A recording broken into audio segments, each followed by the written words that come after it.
বলি রাক্ষস হইয়া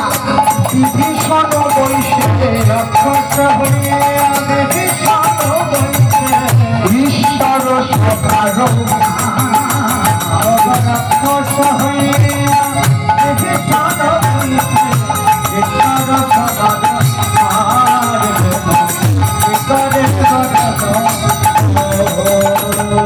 দেখো না কেমন কামনা করিল ব্রজের বকুল নারী,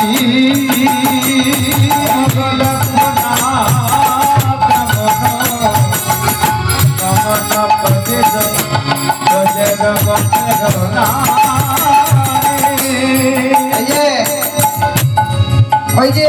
গোয়ালি জীবন বৃন্দাবনে আলা ভোলা গোবর ঘাটা গোয়ালি কি কামনা করেছিল, কি বাসনা করেছিল, কি ভজনা করেছিল যে ভগবান তাদের বশ হয়ে গেছে। দেখো না কেমন ভজনা করিল গোপের গোয়ালা নারী, বিদুরের বলো গীতা কুল ছিল গোবিন্দ খাইল যাহার ভারি,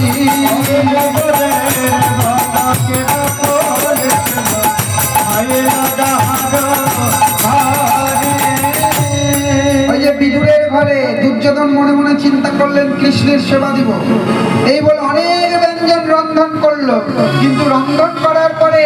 ওই অহংকারের বশীভূত হয়ে মনে মনে কৃষ্ণকে খাওয়াবে, যেতে গিয়ে কৃষ্ণ মনে পেট যেন খারাপ হয়ে গেল, খাবো না। যখন খাবো না বললেন এই সময় করলেন কি, ওই অন্যদিন দুর্যোধন তোমার ঘরে খাবো, গোবিন্দ চলে যাচ্ছে, যেতে যেতে রাস্তার মাঝে আবার খিদা পেয়ে, খিদা যখন পেয়ে গেল ওই মাঝখানে একজনের ঘর, সেটা হচ্ছে বিদুর। বিদুরের ঘরে গিয়ে এত দরিদ্র বিদুরানী একটা বসনকে অর্ধেকটা বসন পরিধান করে, অর্ধেকটা বসন পরের দিন পরিধান করে, ছিঁড়ে টুকরো করে। বিদুরানী ঘরের মধ্যে কর্ম করছে, এমন সময় গোবিন্দ গিয়ে বললেন কই গো মা, তোমার ঘরে আছো? বিদুরানী কৃষ্ণের কণ্ঠস্বর শুনে ছুটতে ছুটতে আসে, ছুটতে ছুটতে এসে বললেন কি গো তুমি বিন্দু, এসো এসো এসো, আমার কি সৌভাগ্য আমার ঘরে এসে, ও মা তোমার কিছু খাওয়ার হবে তো, আমি খাবো। বিদুরানী বললেন আমি তো দরিদ্র, কিছু তো খাওয়ার নেই, তবে কালকে ওই বিদুর কিছু কলা এনেছিল, সেই কলাটা আমার ঘরে রাখা আছে।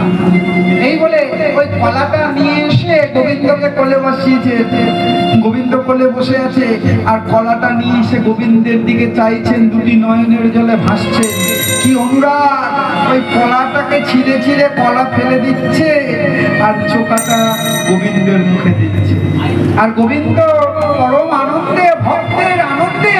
ভক্তের মুখ থেকে গোবিন্দ চোখা খাচ্ছে। যখন চোখা খাচ্ছে দূর থেকে এসেছে বিদুর, বিদুর দেখছে কলা পড়ে আছে, চোখা হাতে করে মুখে ধরে আছে, মুখে খাওয়াচ্ছে। বিদুর বলল